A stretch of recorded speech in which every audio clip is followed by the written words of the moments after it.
On a rainy day in one of the Chinese cities, a mother was walking while carrying her baby, trying to escape from people who were chasing her. She stopped in a small corner and began to sing to her child to calm him down so he wouldn't feel afraid or anxious. Suddenly, a woman who lived nearby heard her and approached the mother. She suggested that she come inside her home to protect the child from the rain and prevent him from getting sick. The mother looked at the woman, then handed her the baby and said, "Take him inside for a moment. I'll just go buy him some medicine and come right back." Before leaving, she placed a coconut-shaped pendant around the child's neck, and then she completely disappeared. The woman tried to look for her, but she was nowhere to be found. Years passed, and the boy grew up. He was named Shu. 18 years later, Shu was walking with his adoptive sister through a local festival in their town. As they walked, Shu overheard talk about people who had recently developed supernatural powers, and their numbers were increasing rapidly. He soon saw a large crowd watching a man performing with fire. It looked like he had superpowers. Shu and his sister got closer to get a better view of the performance. The moment Shu saw the performer's powers, he suddenly felt as if time had stopped. No one was moving anymore. Then, in a strange twist, Shu was transported to a place in outer space where he saw a sword floating in the air. At the same time, the pendant around his neck began to glow for a few seconds. Then everything vanished. Shu returned to the present moment and stared in amazement at the magician in front of him. He thought to himself, "There's no way this is a normal person. This must be a supernatural power." After the fire show ended, Shu's sister said, "That was incredible. Let's go backstage. Maybe we can find out how he did it and try to learn from him." Shu agreed, and they both snuck behind the scenes. When they arrived, they witnessed a group of people drugging the performer. He collapsed unconscious in front of them. Shu's sister panicked and screamed, which alerted the group. But Shu quickly stepped forward and said, "Oh, where's the bathroom? We were just looking for it and got lost." The group replied, "Are you kidding? This isn't a bathroom. And by the way, we're the police and we're interrogating this man." Shu responded calmly, "Okay, understood," and walked away with his sister. But as he walked, he kept thinking about what had just happened. He said to himself, "That man definitely used his power during the show, and these people must be trying to capture him." Later, Shu asked his sister, "What do you think of these people with newly awakened powers?" She answered, "I know they're strong, but once my power awakens, I'll be stronger than all of them, and I'll crush them." "I know, Shu, that even if your power appears, it'll be very weak, just like you. But don't worry, I'll protect you. After all, you're my personal chef." Shu was stunned by her words, then simply replied with a smile. All right. After that, they returned home, and there Shu met the woman who had raised him when he was a child. He greeted her warmly, then went inside. Lu was sitting and watching news about people who had recently developed supernatural powers. Shu went to prepare something for her, but he realized they were out of pasta, so he decided to go out and buy some. As he walked down the street, memories from his childhood flooded his mind. How no one ever stood by him except Lu. Even when he was sick, she was the only one who visited him. She had even escaped from the orphanage just to live with him in his house. Lost in thought, Shu didn't notice a speeding car coming his way. It struck him, sending him crashing to the ground. Blood spilled from his head and body. It looked like the end, but suddenly something strange happened. The pendant around his neck began to glow and activate, healing all of his wounds. Moments later, Shu rose into the air, then fell back to the ground. He opened his eyes and said to himself, "How did I get hit by a car and feel no pain at all? Could it be that my supernatural power has awakened? It must be. But still, I can't just let the driver go unpunished." The man who hit him was standing nearby, staring at Shu, thinking he had surely died. But suddenly, Shu stood up and acted like a ghost coming for revenge. The man was terrified. Numbers appeared over his head, and he ran off, jumped in his car, and fled the scene. Shu continued on his way to buy pasta. The shopkeeper was shocked to see Shu covered in blood from his head. Again, strange numbers appeared above the man's head. Shu was even more confused. He quickly grabbed the pasta and rushed home. While running, he bumped into two other people, and just like before, numbers appeared above their heads too. When Shu got home, Lu asked him, "What happened to you?" He replied, "Don't worry about it," then rushed to the bathroom. He checked his body, but there were no wounds or bruises at all. He went to his room and began imagining his power. Suddenly, a strange screen appeared in front of him. It displayed all the points he had collected that day. He said to himself, "Who are these people? I don't know any of them." Then he remembered what had happened, the numbers that appeared over people's heads. That's when he realized whenever he annoyed or hurt someone, he gained magic points. The more he bothered them, the more points he earned. And with that, his power grew stronger too. Shu was thrilled. He thought, "I'll keep annoying everyone I meet. I'll become the next king of demons. The more I irritate them, the stronger I'll become." He continued exploring the strange screen in front of him. Suddenly, something called the Wheel of Fortune appeared.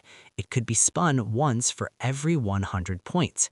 He checked his balance. It was 900 points. "Nice," he said. "That means I have 9 spins."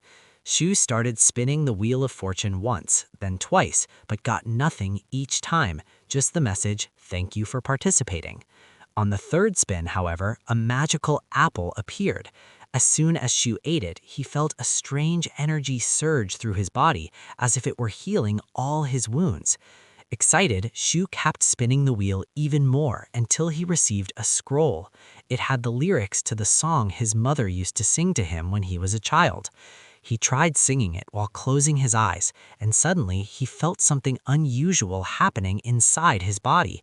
It was like he had been transported into his own energy realm, into another world. There, he found himself competing with his sister, and he noticed that negative points were being counted in front of him. That made him happy, and he decided to annoy her even more to gain more points. After that experience ended, Shu went out to watch a movie. But while watching, he sensed something strange happening outside. He climbed up to the roof of his house to check, only to see the same people he had seen before. Shu tried to hide before they noticed him, but they managed to catch him in the end. One of the men said, "Shu, what are you doing here? Are you part of the gang or what?" Shu replied, "I live here. What are you doing here?" The man was shocked and responded, "There's a dangerous criminal around here. We're chasing him. Stay inside so you don't get into trouble."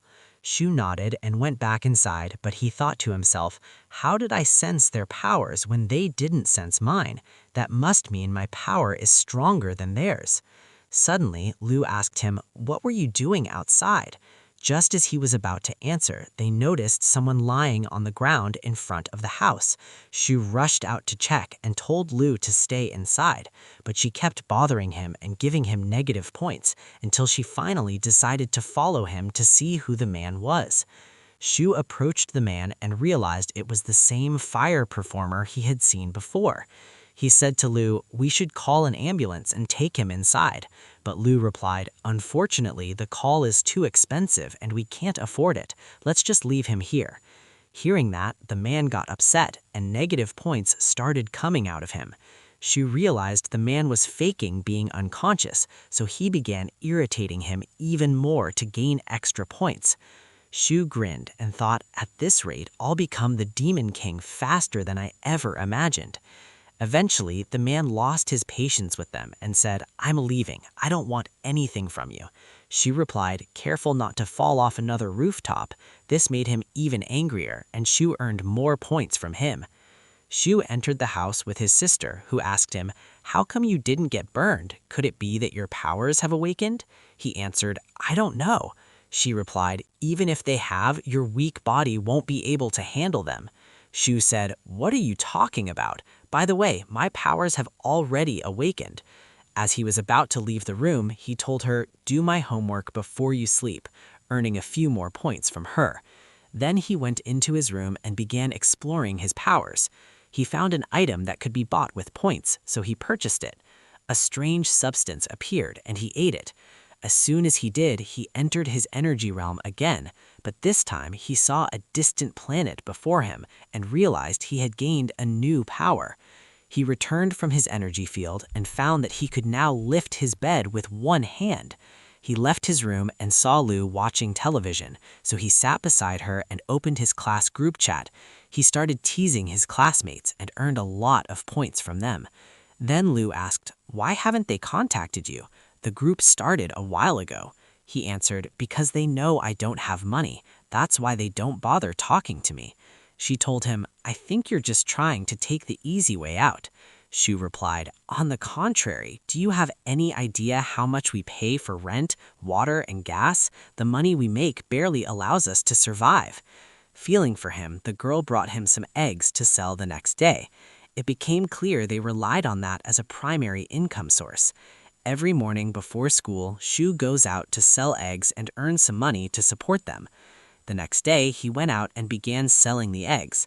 An old man beside him asked about Lu, and Sho told him she's sick today, so she didn't come. Two of Sho's classmates passed by but pretended not to see him and kept walking. The old man grew angry and asked Sho, "Why didn't they speak to you?" Sho replied, "Maybe they're embarrassed because I sell eggs, nothing more." The old man got upset and said, "What's wrong with earning money? These kids weren't raised properly." Suddenly, the class president approached Sho to harass him and mock him.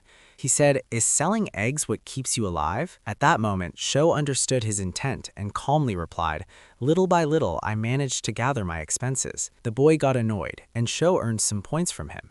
The class president continued, saying, "You better sell all of them quickly or your reputation will suffer if the school finds out." Sho replied, "If you're really concerned about me, why don't you buy all the eggs? Can't you afford it?" The boy answered confidently, "Of course I can." After that, Sho quickly placed all the eggs in one bag and said, "The class president bought all the eggs." There was nothing left in front of him. Everyone in the line got upset, and Sho earned points from all of them. He sold the eggs to the class president in just seconds. Later, Sho returned to his classroom and found a new website had been created to track people who had developed superpowers.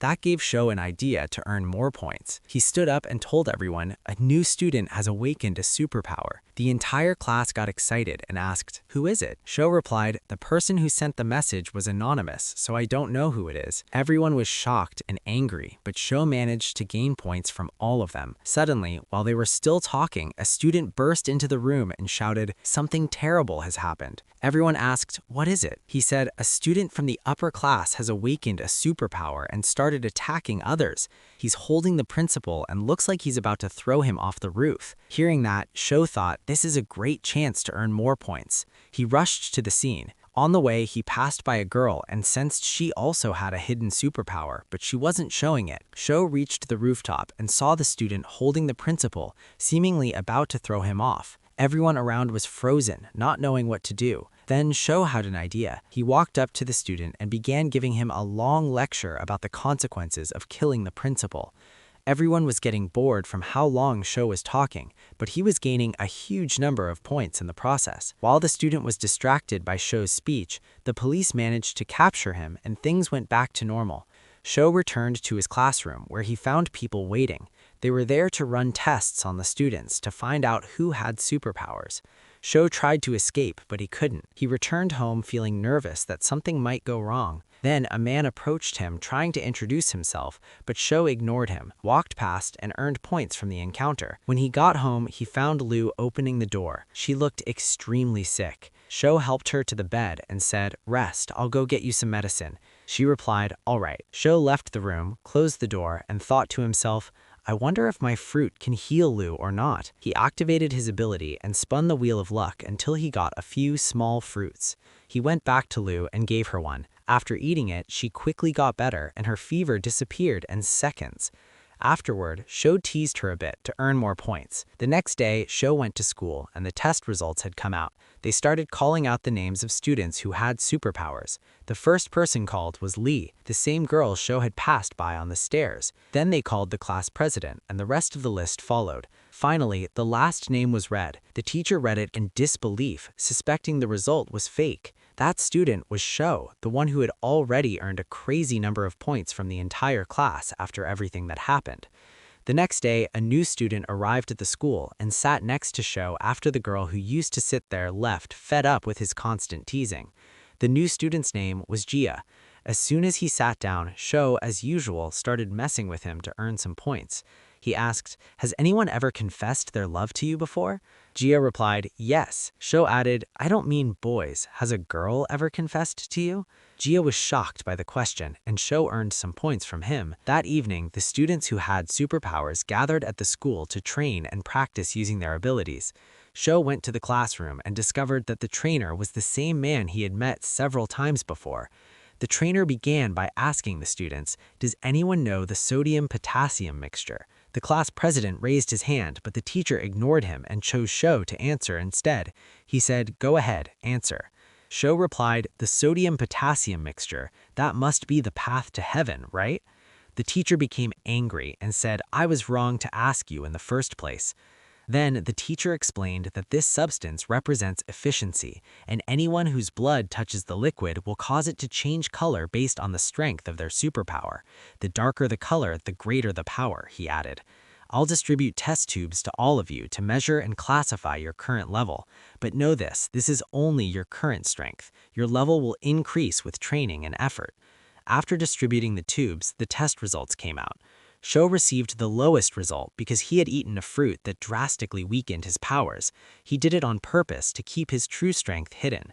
At that point, the class president tried to mock Sho because of his low score, but Sho annoyed him even more with his usual witty remarks, frustrating both him and the others.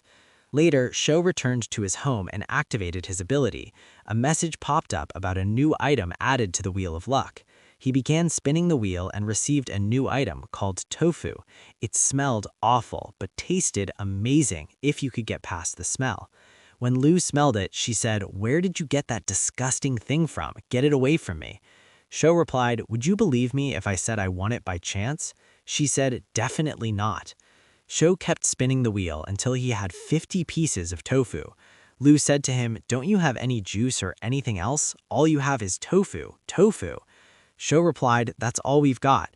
He kept spinning until suddenly a document appeared. He was about to open it, but suddenly a powerful energy surged into Lu, and time itself froze. A black beam pierced the sky, then their house, and entered Lu's body. In shock, the girl said, "Sho, what's happening? I don't understand anything."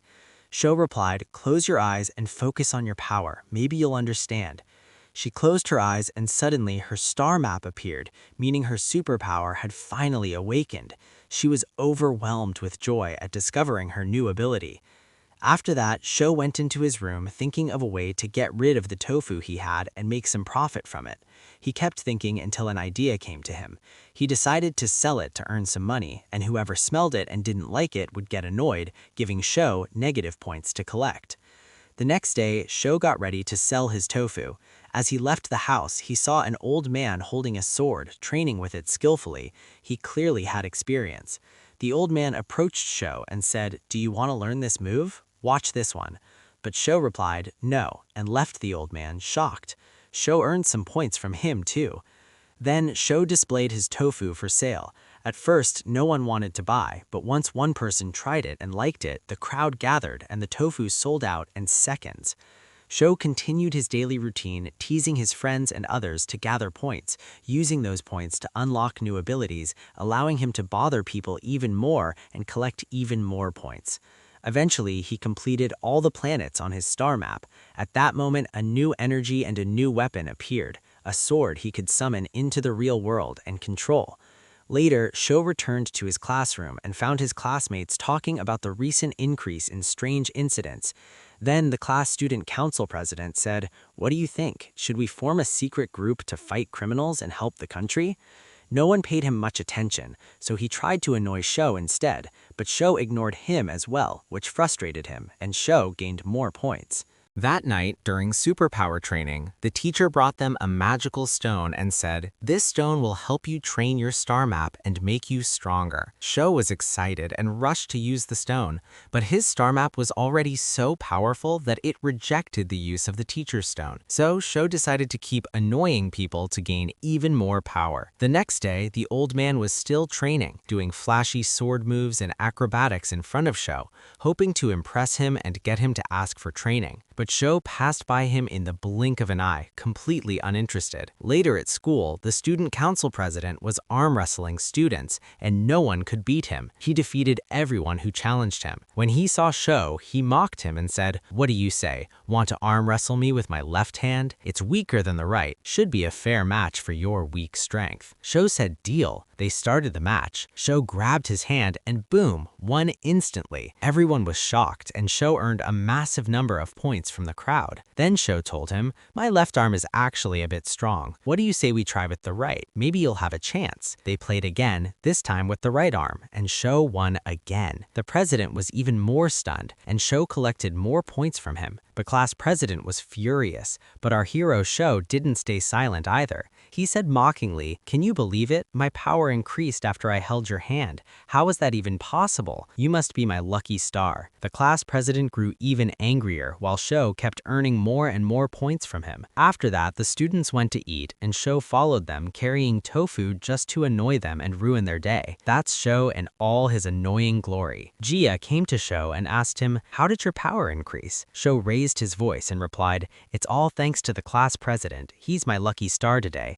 Just touching his hand boosted my power and I was able to beat him." Gia said, "Since your power increased, I could tell the teacher. He might give you extra magic stones." Sho asked, "Where does that teacher work?" Gia replied, "He works in the Earth Network." Sho was surprised and asked, "Are there other networks?" Gia said, "Yes, there's also the Sky Network. It's far more powerful than the Earth Network." Sho said, "All right, got it." When Sho returned home, he heard people talking outside. He eavesdropped and realized they were from the Sky Network. Their leader went to the old man and offered him a position in the Sky Network, but the old man refused, saying, "I'm not free right now." The leader replied, "Fine, but you should know, the vacant position in the Sky Network is meant for you and no one else." Then they left. Sho, who had been watching from afar, realized the old man had a connection to the Sky Network, so he decided to learn swordsmanship from him. The next day, Sho approached the old man and asked him to train him. The old man was delighted and said, "Come anytime you want." Sho responded, "All right, but I have one condition." The old man asked, "What is it?" Sho said, "I want you to help Lu with her studies. I'm too busy to tutor her myself right now." The old man was irritated, and Lu was even more annoyed. Meanwhile, Sho continued earning points from both of them as usual, and the day ended like that. The next day, Sho was sitting in class when he noticed his points were rising.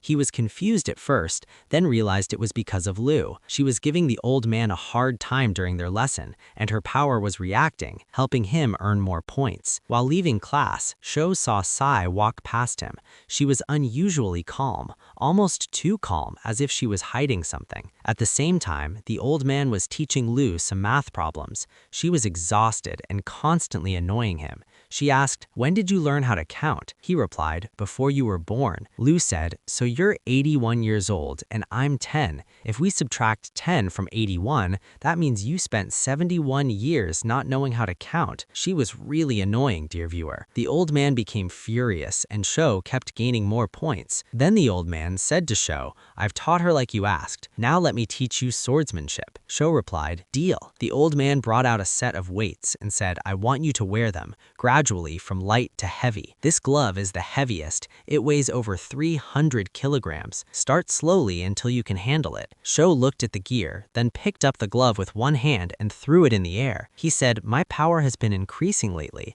Let's just start right away." The old man was astonished by Sho and said, "All right, let's begin." Then he grabbed a piece of paper and told him, "I'll teach you that anything can be cut." The old man's energy began to gather intensely around the paper. Then he struck the air with such force that it tore through the space entirely. Even the wall in front of them was split in two. After that, the old man threw his sword to Sho so he could train with it. Sho continued his training and his energy kept increasing.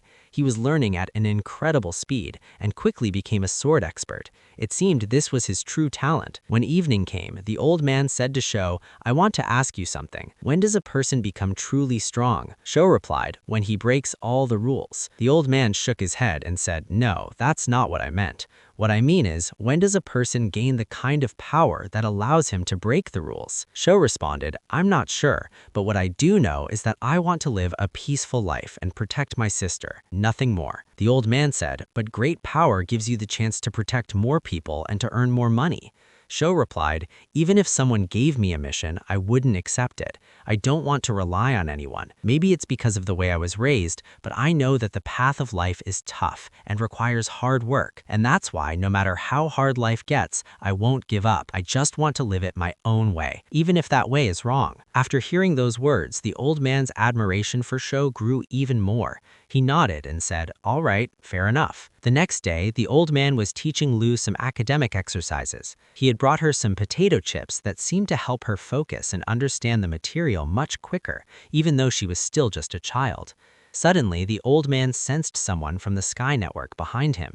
He went over to stand with him, and it was clear that Lu was annoyed by both of them, which caused Sho to gain more points. Sho was surprised to see someone from the Sky Network there. The person's name was Sher. After that, Sho rushed to the teacher and found him standing with Sher. When Lu saw Sho, she asked, "Sho, what are you doing here now?" He replied, "I forgot something and came back to get it."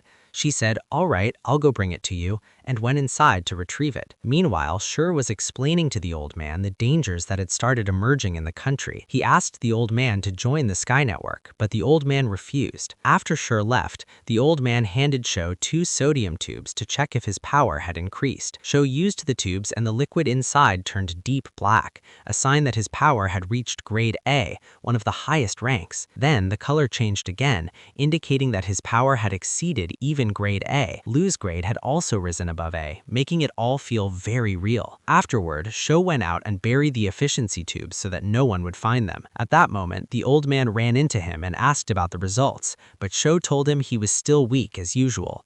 The old man was shocked and walked away. Later, Sho continued training with his star map until he unlocked a new power, an aura that surrounded his body, shielding him from harm and increasing his strength. Inside, Sho thought to himself, "I want to know what happened with Lu." At that time, Lu was dreaming about her star map and she was also unlocking a new ability. Sho said to her, "Use your power now."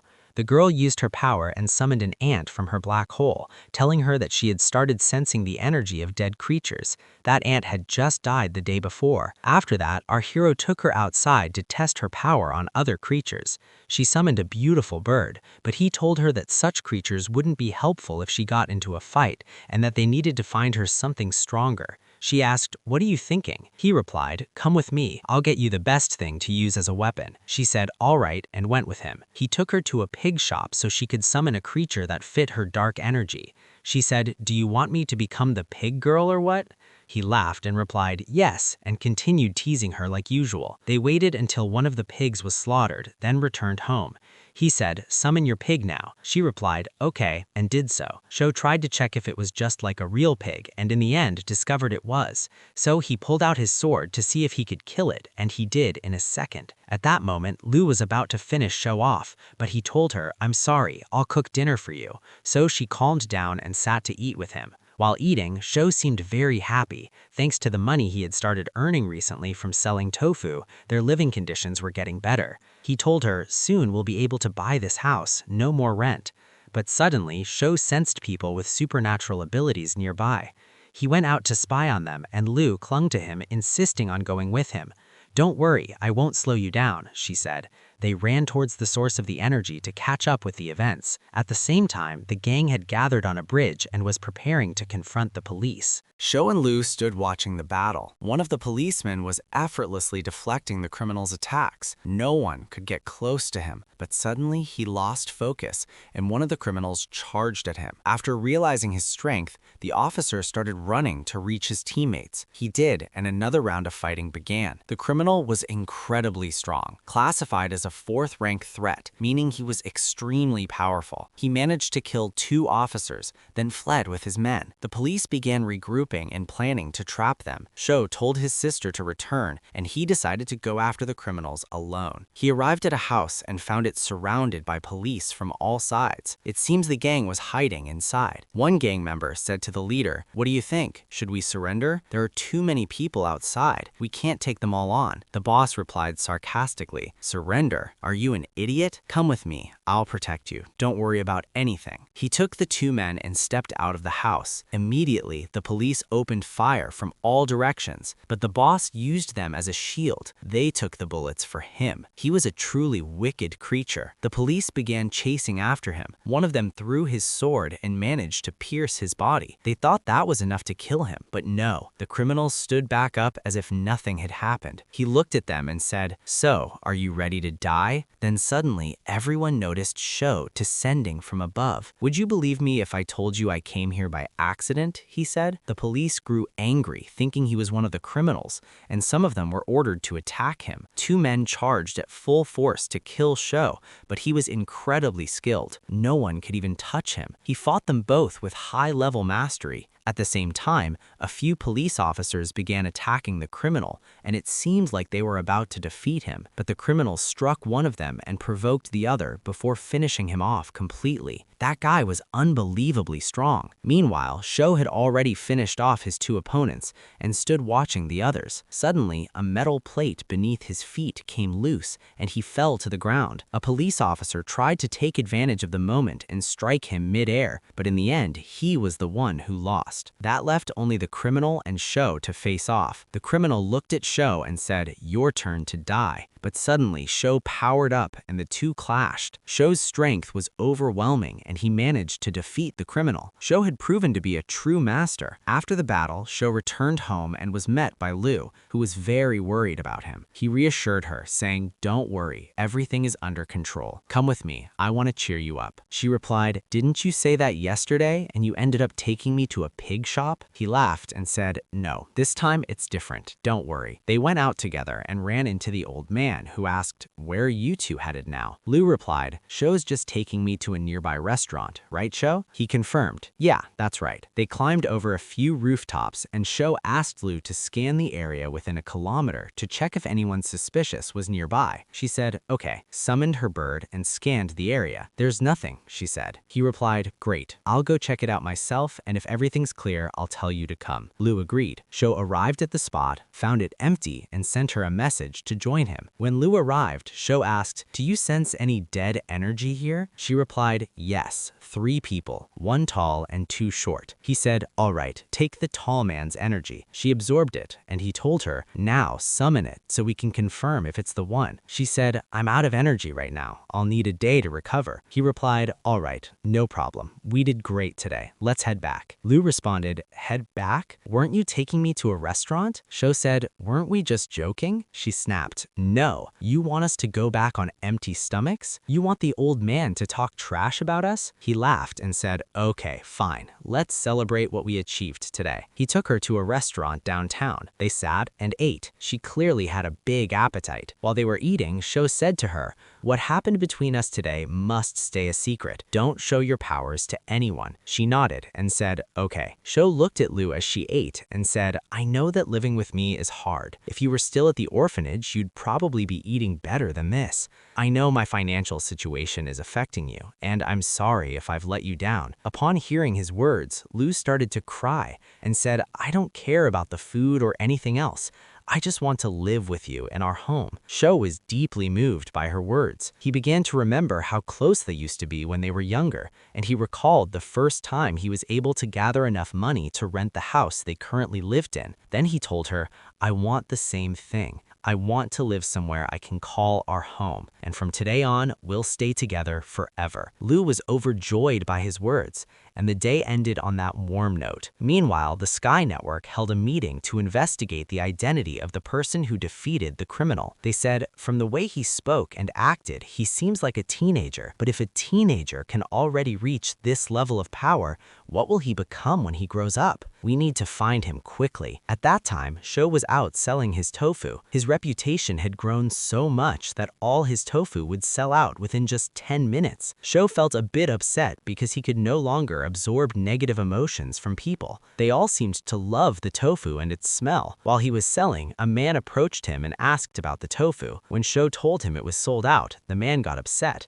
and Sho gained 50 points from that. That gave him an idea. Later, another man came up and said, "I want tofu." Sho replied, "You want tofu? The man said, yes. Sho said, come closer. The tofu is completely sold out. The man got even more upset, and Sho earned 100 points from him. The next day, Lu, who had been sleeping, felt her energy return. She woke up, went to Sho, and shared the news. Then she showed him the creature she had summoned. He asked her, how do you control it? The girl replied, it does whatever I want. I could even make it hit you right now if I wanted to. Please don't, Sho said, pleading. Then Lu told him that she could also see their memories. She added with a smile, by the way, your punch was really strong. Sho replied, you can see their memories too? That's great. Suddenly, Lu said she saw in one of their memories a place where a large amount of stolen money was hidden. She suggested they go and retrieve it, but Sho refused, saying, we can't do that. If we take it, we'll have to hand it over to the police. Then they'll ask us how we found it, and people will find out about your powers. Lu became upset and said, why don't we just keep the money and buy the house we're living in?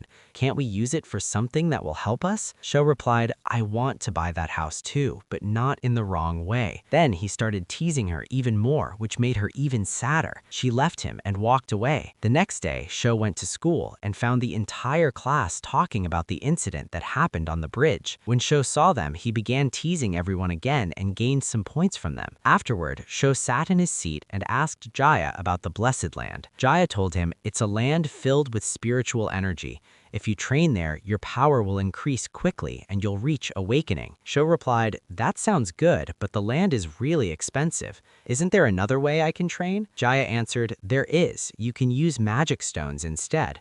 I heard they'll be giving us some tomorrow. Sho said, all right, then that's perfect. The next day, a new principal arrived at the school. He was a member of the Sky Network, and he came specifically to train the Duan class, also known as the Special Abilities class. As soon as the principal named Li Xiao walked past Sho, Sho felt something strange about this man. He realized that this man wasn't ordinary. He was definitely a member of the Sky Network. Li Xiao also noticed that one of the students had sensed something, but he ignored it and continued with the welcoming ceremony. After the ceremony ended, Li Xiao went straight to the Duan class. He warned them about the mysterious individual who had recently appeared in the city and described his features in detail so they could report him immediately if they saw him. He then distributed magical stones to the students for training, each based on their level. Since Xiao's level was low, he only received 2 stones. Later, Xiao pulled Jia aside and asked him if the spiritual stones could be sold and how much they were worth. Jia explained that the stones were from the Sky Network and were prohibited from being sold, but he knew someone in the black market who could buy them. Indeed, he contacted his friend and they agreed on a price. Each stone was worth 120,000 yuan, which meant that if Xiao sold them, he could easily afford to buy the house fully furnished. Meanwhile, Li Xiao went to visit the old man to question him about the new sword-wielding individual who had appeared. He suspected that the old man might have trained him. However, the old man denied knowing anything and told him it was inappropriate for a respectable man to doubt others. Li Xiao felt embarrassed and left. Xiao then returned home where he was greeted by Luo, who asked him about the Sky Network and the Earth domain. Xiao explained everything he knew, then said, I have good news for you. Luo was thrilled and asked what it was. Xiao showed her the money he had saved and gave her a new phone. He then told her he had spoken to the landlord and that the ownership of the house would be transferred to his name starting the next day. Luo was overwhelmed with joy. She hugged him and cried tears of happiness. It was a truly beautiful moment. Afterward, Xiao resumed his training and continued to increase his power. Luo's energy also began to grow. As Xiao received the deed to the house, he got a message from the school notifying him that they would be traveling to a new training location, and he realized he wouldn't be returning home for a few days. The next day, the students boarded transport vehicles headed to the training site. While on the way, Jia began explaining the place they were going. This area is called the Ruins. It was formed after the alien invasion. Inside, you'll find illusions, treasures, and many other things. But the most important thing in that ruin is the core eye. If someone manages to obtain it, the ruin disappears completely. The students listened carefully, all of them focused intently. Jia continued speaking, saying, the leader of the Sky Network managed to open a ruin a few days ago and retrieve the core eye, which turned out to be a sword. The students got very excited. They arrived at the training location where their instructor gathered them and said, you're here on a secret mission. This is mainly to increase your experience, nothing more. But if anyone leaks any information, they will face military punishment. The students responded, understood. They all went inside. Each received their meal and sat down to eat. However, there was one chubby student who wasn't happy with the place and kept asking for a chair, saying he didn't want to eat sitting on the ground. There weren't any chairs available, but eventually a soldier saw him and gave him his own chair to stop the complaints. The soldier then sat on the ground instead. When Xiao saw what happened, he wasn't pleased. He went over to the student and said, "Get up from the chair." The student pretended not to hear him, so Xiao got angry and punched him. The instructor then came and took the student inside, while Xiao kept eating as if nothing happened. Later that night, everyone began training, except for Xiao, who didn't know how to train like them. He thought to himself, why should I train when I can gain points another way? Let's go have some fun. He went to the class leader and started annoying him while he was trying to train. The leader tried to ignore him, but Xiao kept going until he managed to earn some points and use them to buy apples. Then Xiao tried calling Luo to check on her, but there was no signal, which made him very worried and feel like something might be wrong. Later, he went to eat again. This time, the cook gave him extra food, and even one of the soldiers offered him his chair, probably because of the manly thing Xiao did the day before. But Xiao refused to take the chair and sat on the ground again, eating with Jia. After the meal, Xiao went back to bothering the class leader, who was clearly fed up. He ran off to train far from the camp. But did Xiao let him go? Of course not. Xiao chased after him, kept teasing him until he collected all the points he wanted. Xiao then went to train alone, opened his star map, and managed to increase his power. He felt much stronger. When he went to lunch, the class leader approached him angrily and said, "You've been acting like a big shot since you beat me in the arm wrestling match. Well, I've powered up too, and if we fight now, I'll crush you." Xiao agreed to the rematch. The teacher overheard them and came to be the referee. The two locked hands and got ready to compete. All the students were cheering for the class leader, hoping Xiao would lose so they could finally be rid of him, which is exactly what Xiao wanted. The moment the teacher raised his hand and said go, Xiao defeated the class leader in less than a second. Everyone was shocked, and Xiao started collecting points from all of them. The teacher, too, was impressed by Xiao's strength after witnessing it and said to him, "Come on, play against me." Xiao replied, "All right," and accepted the challenge. Although the teacher was much stronger than the class president, he also lost easily. The teacher was overjoyed by Xiao's power and said to him, "You have a brilliant future ahead of you. Keep this up and no one will be able to stand in your way." Then Xiao had an idea and said jokingly, No, teacher, it's all thanks to the class president. He's my lucky charm.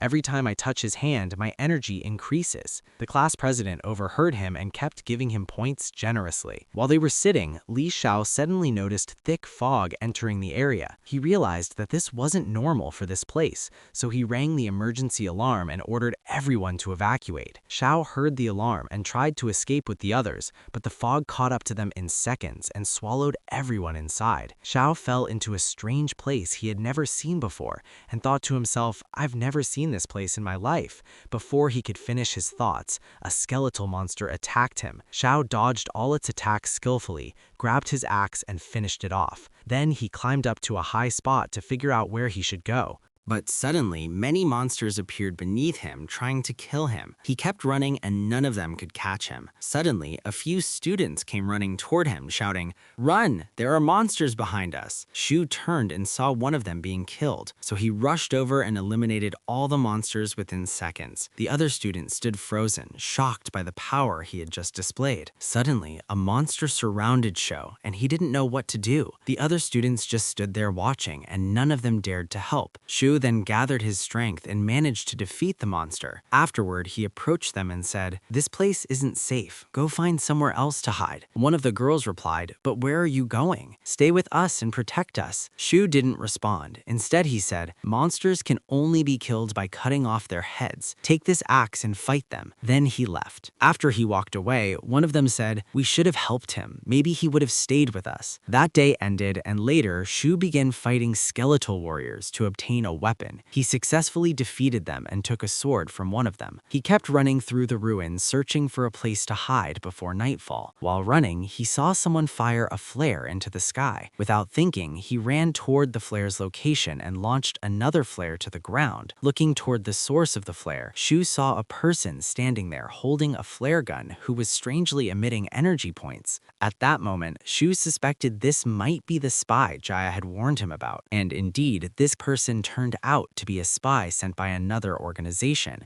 He already knew that the students would be entering the ruins and came with 6 companions. They had agreed to shoot flares into the sky if they got separated so they could regroup, but Shu's presence ruined their plan, and that's why the spy was visibly frustrated and leaking energy points. He then pretended to be friendly with Shu, acting as if he were from the same class, and claimed that he had entered the ruins by accident. Shu thought to himself, "Let's play along," and said, "I'm also from the Divine Arts class. Let's go together." The spy noticed the sword Shu was carrying and asked, "That's a nice sword. Did you get it from the ruins?" Shu replied, "Yes." "Can I hold it for a second?" the spy asked as he cautiously moved closer. Shu pretended he would hand it over, but at the last moment, he pulled it toward himself. It was a trap to gain energy points. After that, the spy said he was going to leave, but Shu insisted, "Don't leave me. I'm afraid to walk alone. I'll come with you." The spy was stunned but replied, "All right." They continued running together. Shu pretended to be slower and unable to keep up. The boy thought he could outrun him and escape, but to his surprise,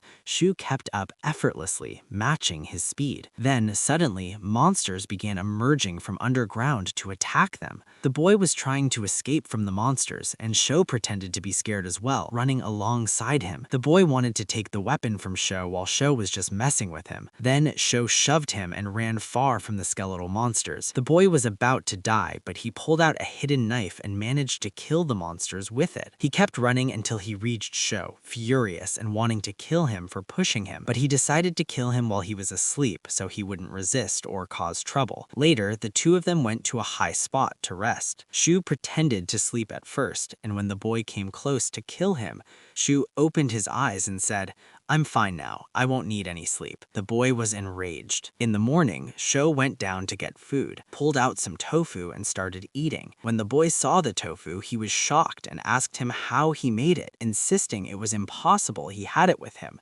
Sho kept teasing him until the boy finally lost it and decided to kill him. The boy was very strong and managed to land some hits on Sho, but Sho wasn't easy either. He dodged all the attacks and struck back. The boy became even angrier and attacked Sho with full force, but Sho skillfully dodged every hit. While dodging, Sho's sword fell to the ground. The boy thought he had the upper hand and was about to finish him, but Sho pulled out his second sword and finished him off. That's when the spy realized Sho was the same person who had defeated the criminal before. He collapsed to the ground and died. Sho looked at the boy's dead body and said, "This world really is terrifying. Yesterday I was just joking with him, messing around, and today I killed him. This isn't funny at all, but no matter how hard the path gets, I'll walk it." He left the area, and as he walked, he entered a forest and saw apples on the ground. He realized the trees were apple trees and started gathering some. While gathering, a group of squirrels appeared, very angry, and started throwing stones at him. He managed to gain some points from them and then ran away with the apples. He kept running until he reached a river, drank from it, and said to himself, "I've been running for a long time and haven't met anyone.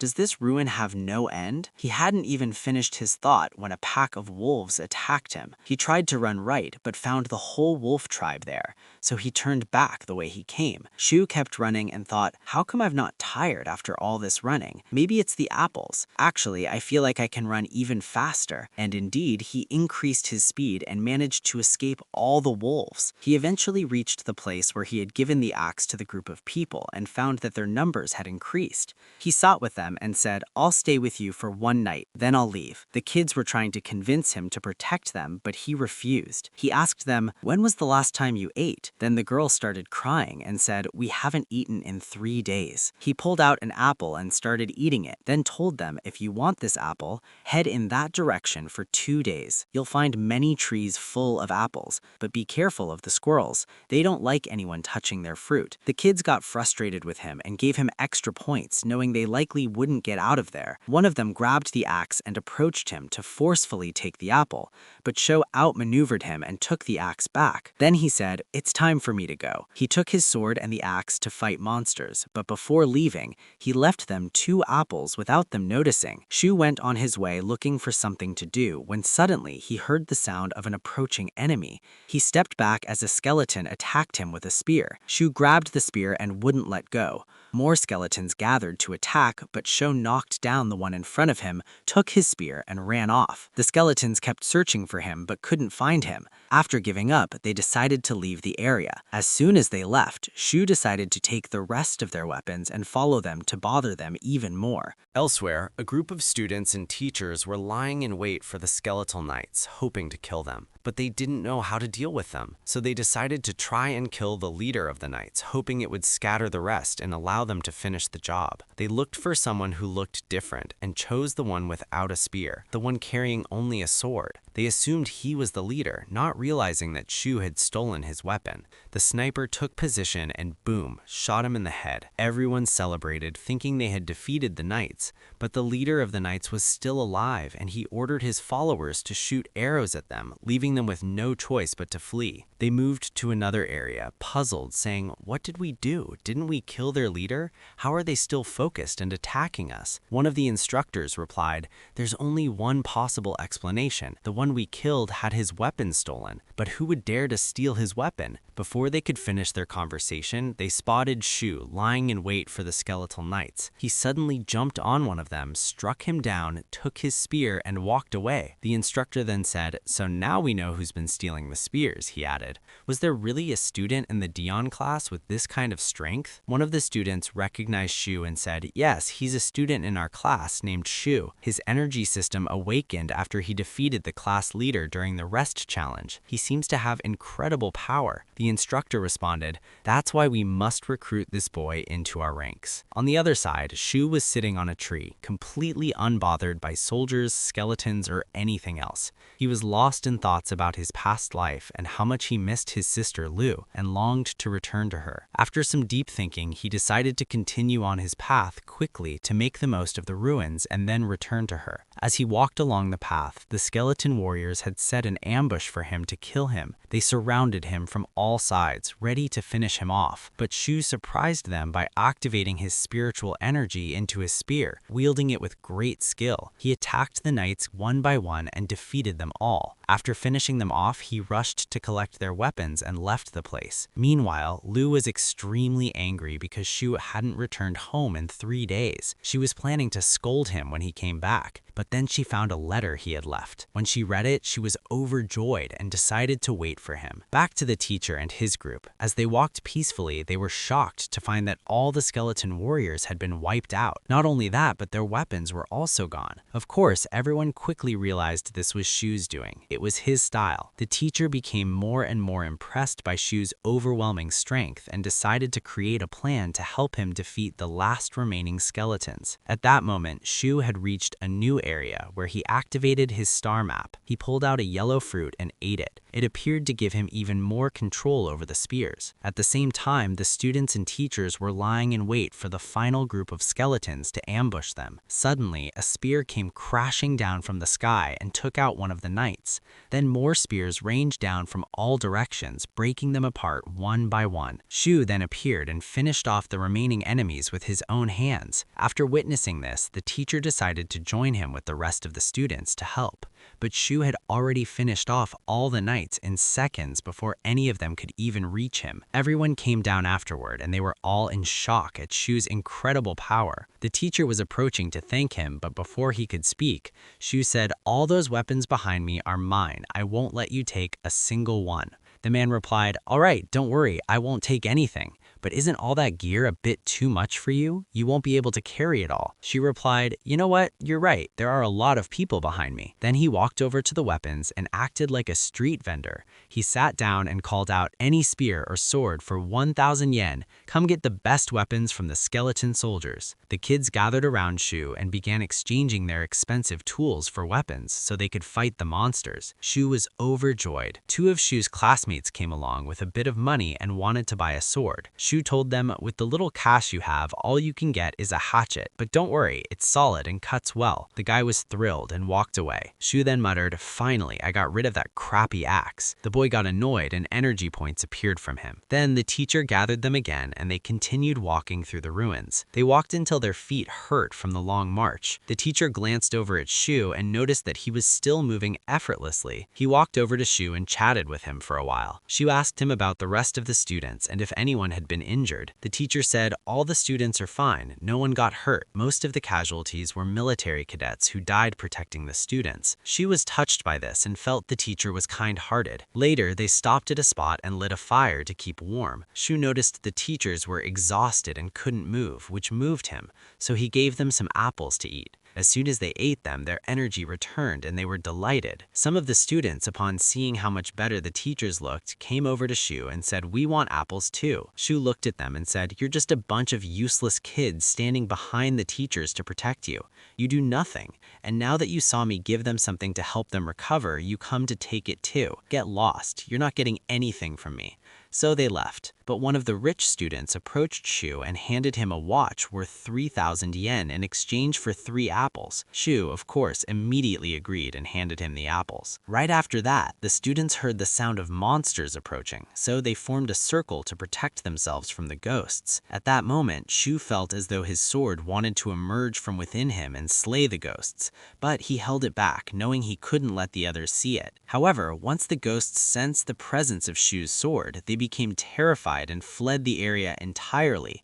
After witnessing the ghosts' reaction, Shu decided he would chase them later to collect some points. Eventually, the group of students reached the ruins center. There was a huge number of people who had managed to arrive there as well. Some students were talking about Sai and how powerful she was, having taken down all the knights on her own.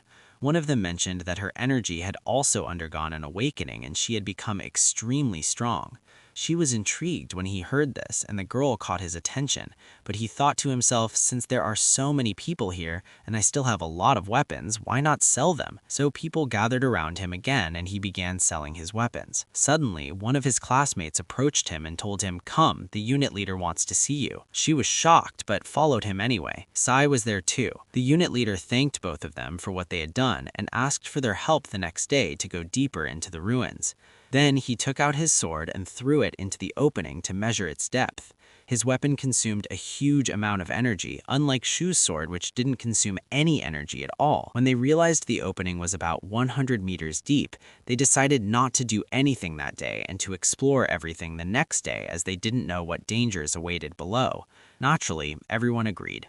Later, Shu sat quietly in a corner and began counting the negative emotions he had gathered. While doing so, he discovered that there were 9 spies among them. These individuals didn't have names, only numbers, indicating that they were indeed spies. The boy was trying to look around to figure out who the spies were, but he didn't notice what was happening on the other side. Meanwhile, teacher Li Xiao arrived at the ruin center carrying an entire apple tree with him, clearly possessing great power. Shu went over to him and saw a very angry squirrel coming out of the tree because they had taken its apples. When the squirrel saw Shu, it got even angrier and jumped at him to attack, but Shu grabbed it and gave it an apple. The squirrel instantly calmed down and turned meek like a kitten. Then Jia ran over to Shu to check on him and see what was going on. Shu told him, "Don't worry, I'm fine. Everything's under control." Jia was very happy and told him what had happened, how he managed to defeat 4 knights on his own and that his energy had increased a lot since entering the ruins. She was glad for his friend and gave him a spear to fight with, this time for free because they were friends. One of the spies then approached Shu and asked for a spear, saying,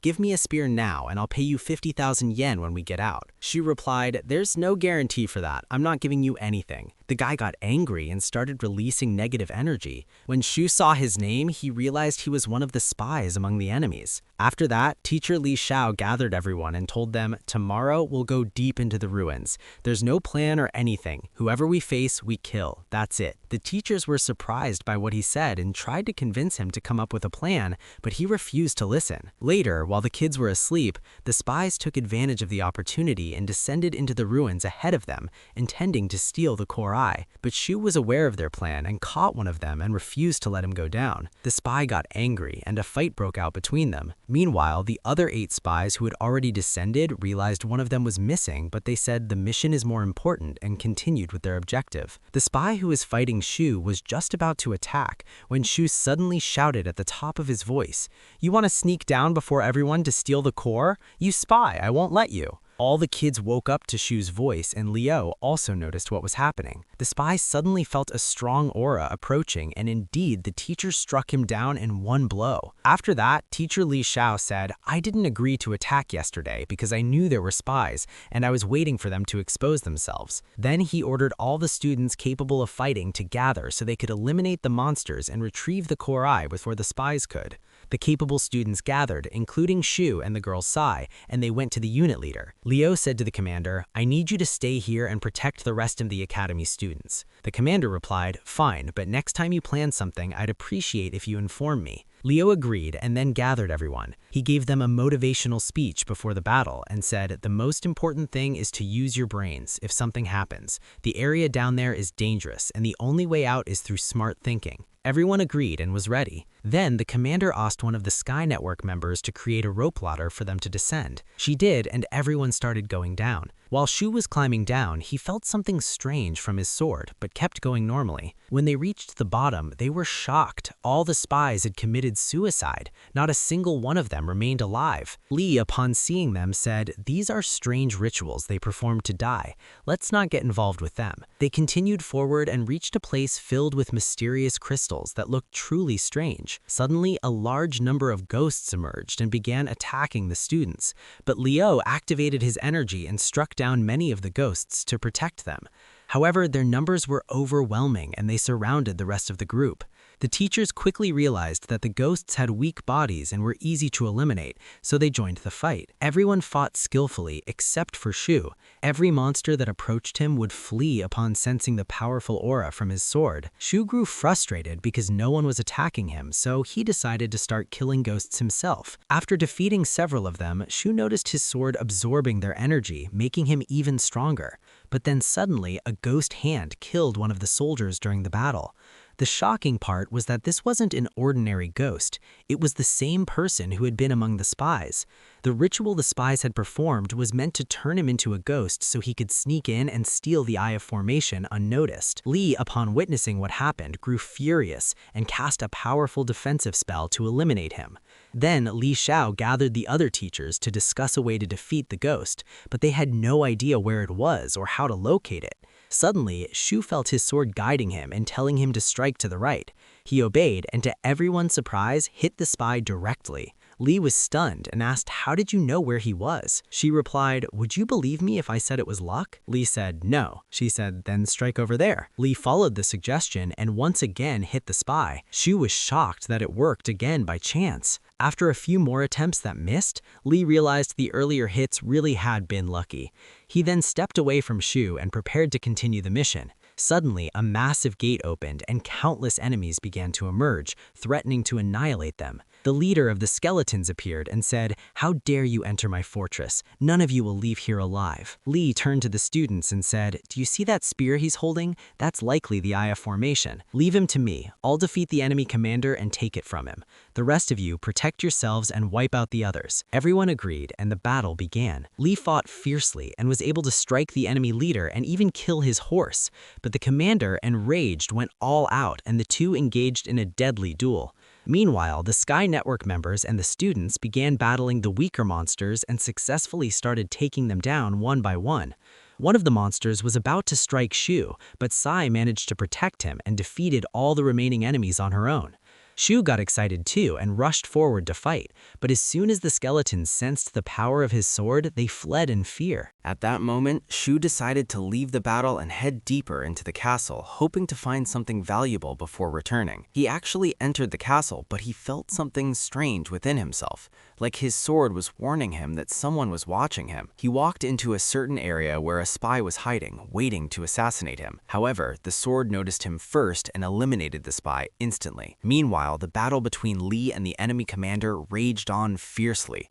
Li managed to grab the commander's spear and refused to let go, despite the commander trying to shake him off to the left and right. At the same time, Shu arrived at a very strange place with a sign that said, "No entry." Of course, he decided to enter anyway. As soon as he walked in, he found many guards standing motionless, all holding spears. When Shu saw the spears, he approached them to take the weapons. But the moment he got close, the guards began to move and attacked him. Shu drew his sword and all the guards were terrified of its power and backed away.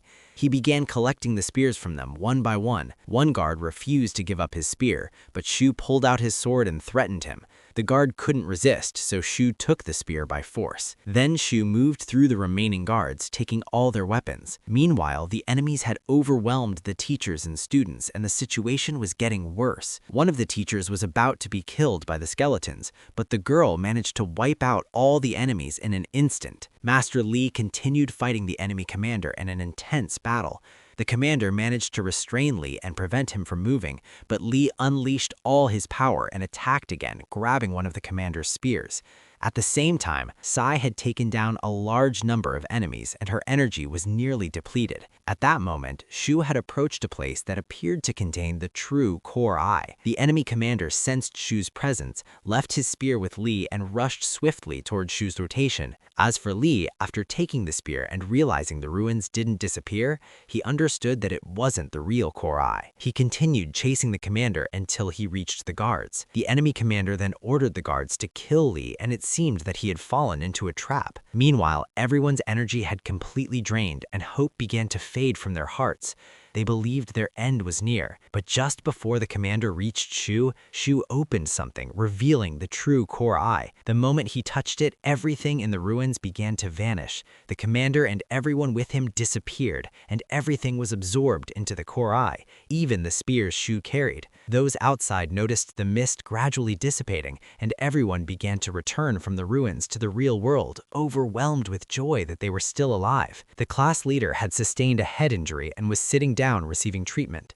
Suddenly, Jai rushed in and asked about Shu. The class leader took him to the weapons distribution area to inquire about him, but the teacher there said, "Search for him. If he's not here, then you'll probably find his body." That boy was incredibly strong in the ruins. It's hard to believe he would die so easily. Everyone was heartbroken. Then, in a sudden, unexpected moment, Shu walked in, glowing from all he had gained from the ruins. Everyone was stunned. No one could believe their eyes. Shu approached the teacher, handed him the spears he had collected, and then upset the rest of them by claiming points from them before calmly walking away. As he walked, he began to feel energy points coming toward him from Lu, as she was still upset with him. He found her up in a tree waiting for him, and she jumped down to greet him with her usual kick. Then she started examining his entire body to make sure he hadn't been hurt. When she saw he was unharmed, she burst into tears of pure joy. It was an incredibly emotional and beautiful moment, dear viewer. After that, the boy apologized to her for leaving her alone all that time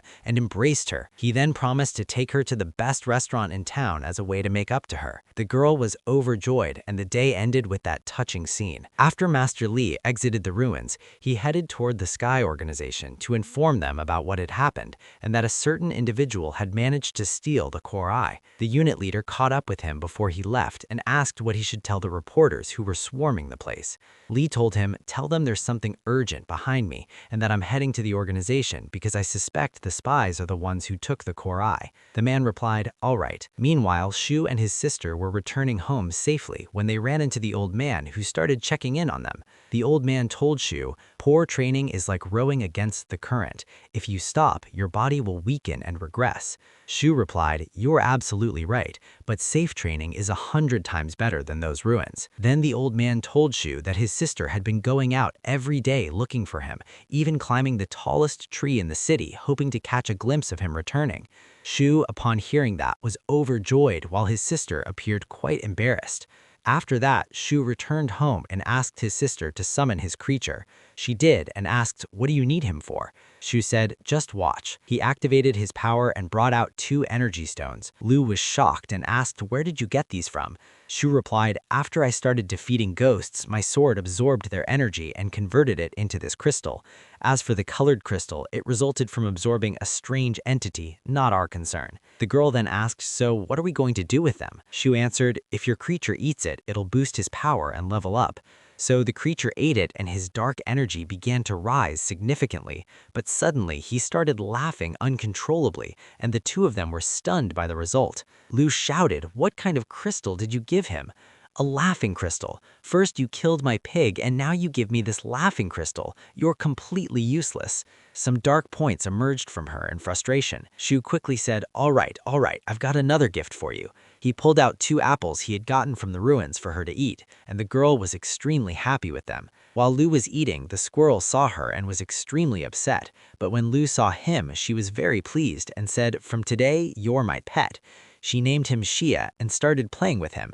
At first, the squirrel was angry and didn't know what to do, but after Lu gave him some chips, he liked them and became cute again. She told him, "If you want more chips, you have to follow me for the rest of your life." The squirrel agreed, and it was one of the funniest scenes.